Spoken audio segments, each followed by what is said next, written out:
Share બજારમાં સેન્સેક્સનો high jump 83,000ની સપાટી કુદાવી દીધી. રોકાણકારોની સંપત્તિમાં 6.7 લાખ કરોડનો વધારો. મધ્યપ્રદેશમાં આર્મીના જવાન સાથે મારપીટ થઈ છે, જ્યારે મહિલા મિત્ર સાથે ગેંગરેપ.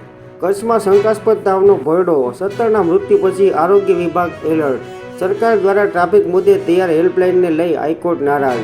માત્ર ટ્રાફિક અંગેની નહીં, પરંતુ તમામ પ્રશ્નો સંદર્ભે સર્વગ્રાહી હેલ્પલાઇન તૈયાર કરો. કારના સ્પેર વ્હીલમાં છુપાવીને લવાયેલું 1 કરોડ રૂપિયાનું એમડી ડ્રગ્સ જપ્ત કરાયું. પીએમ મોદી 15મીએ ગુજરાત આવશે અને 17મીએ વિદાય લેશે. પીજી આયુર્વેદ હોમિયોપેથી માટે આજથી ઓનલાઈન પ્રવેશ પ્રક્રિયા શરૂ. રાયગઢમાં કેમિકલ કંપનીમાં બ્લાસ્ટ, 3 કામદારના મોત જ્યારે 3 ઘાયલ. ધડાકાનો અવાજ 1 કિલોમીટર દૂર સુધી સંભળાયો. ગુજરાતના વકફ બોર્ડના કાર્યાલયમાં બજરંગ દળના કાર્યકરોનો હંગામો. 2 મિત્રોની અનોખી યાત્રા, ફ્લાઇટ વગર 15 મહિનામાં 27 દેશોની મુલાકાત લીધી.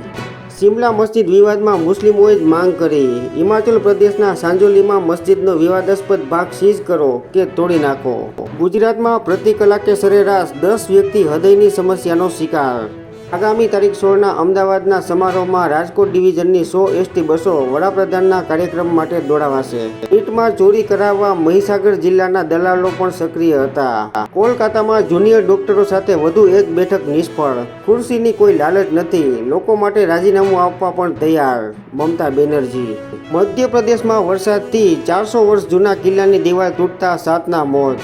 માધ્યમિક શિક્ષણ બોર્ડની 2 બેઠકની ચૂંટણીનું કાઉન્ટડાઉન, તારીખ 24ના મતદાન. ભારતના સૌથી અમીર મહિલા સાવિત્રી જિંદાલનો ભાજપમાં બળવો.